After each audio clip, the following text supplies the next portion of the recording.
भेड़िए के खेत से शकरकंदी चुराना कोई आसान काम न था, क्योंकि भेड़िया बहुत दबे पांव चलता हुआ आता और चोर को पीछे से पकड़ लेता था। लेकिन खरगोश फिर भी हर रोज़ भेड़िए के खेत से शकरकंदी चुरा लाता। वो पहले एक बड़ी सी हड्डी खेत में दबा देता, फिर शकरकंदियाँ उखाड़ कर अपने थैले में भरता और टहलता हुआ खेत से बाहर चला जाता।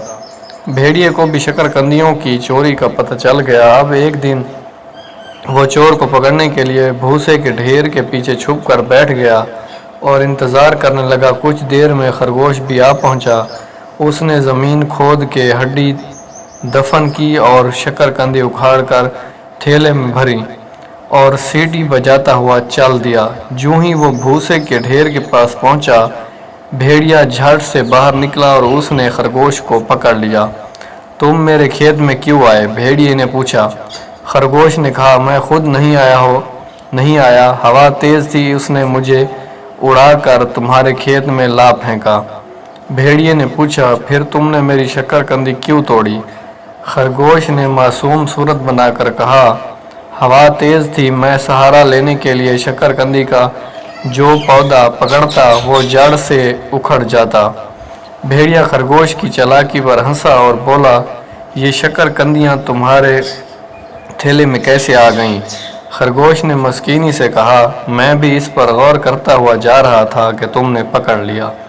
भेड़िया चीख कर बोला, बस अपनी बकवास बंद करो और कान खोल कर सुन लो कि आज तुम्हारा कीमा पकाया जाएगा। खरगोश ने फौरन कहा, तुम भी कान खोल कर सुन लो कि मैं तुम्हें एक राज बताने वाला था जो अब कभी ना बताऊंगा। वो क्या है भला? भेड़िए ने इश्तियाक से पूछा। खरगोश होंठ भींच कर बोला, बिल्कुल नहीं बताऊंगा, बेशक तुम मेरा कीमा बनाओ या बोटियां उड़ाओ। अब भेड़िए का इश्तियाक बढ़ा। वो जितना पूछता खरगोश उतना ही इनकार करता रहा। आखिर खरगोश ने कहा, तुम ये समझते हो कि मैं इन शकरकंदियों की खातिर तुम्हारे खेत में आया था? ये बात बिल्कुल नहीं है। भैया जी, तो फिर? भेड़िए ने पूछा। खरगोश ने कहा, मैं डायनासोर की हड्डियां लेने तुम्हारे खेत में आया था। मुझे मालूम हुआ था कि वो तुम्हारे खेत में दफन है। भेड़िए ने कहा, मैंने तो कभी डायनासोर का नाम नहीं सुना, पता नहीं तुमने ये क्या जिक्र ले बैठे। खरगोश ने हैरानी से कहा, अरे तो क्या तुम डायनासोर का नाम नहीं जानते? भैया, जो इन हड्डियों को खा लेता है वो अपने से सैकड़ों गुना ताकतवर जानवर को मार गिरा सकता है। भेड़िए को खरगोश की बातों का यकीन ना आया। खरगोश ने फिर कहा, ना मानो, तुम्हारी मर्जी, अगर मुझे मिल गई तो सबसे पहले तुम्हें मार गिराऊंगा, समझे? खरगोश ने लंबे लंबे सांस लिए और जल्दी से बोला, वो ठहरना ज़रा, क्या तुम्हें भी कुछ खुशबू आई भैया? भेड़िए ने भी लंबे लंबे सांस लिए। इससे करीब ही दफन की हुई हड्डियों की खुशबू आई जो सुबह खरगोश ने दफन की थी।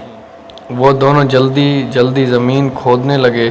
खरगोश ने अपने थैले में सब गोंद की एक शीशी निकाली और फिर करीब ही दबी हुई एक बड़ी सी हड्डी निकाली और चिपके से इस पर गाढ़े गाढ़े गोंद की शीशी उंडेल दी और जल्दी से बोला, अरे ये रही, मैंने निकाल ली हैं। भेड़िया बेसब्री से बोला, लाओ लाओ, कहाँ है? मुझे दो। उसने खरगोश के हाथ से हड्डी छीन ली और चबाने के लिए इस पर मुंह मारा, लेकिन उसके दांत गोंद में गिरकर जम गए और मुंह चिपक कर रह गया। गर गर खर खर। भेड़िए ने खरगोश को इमदाद के लिए पुकारना चाहा, लेकिन इसके मुंह से कुछ भी तो ना निकल सका।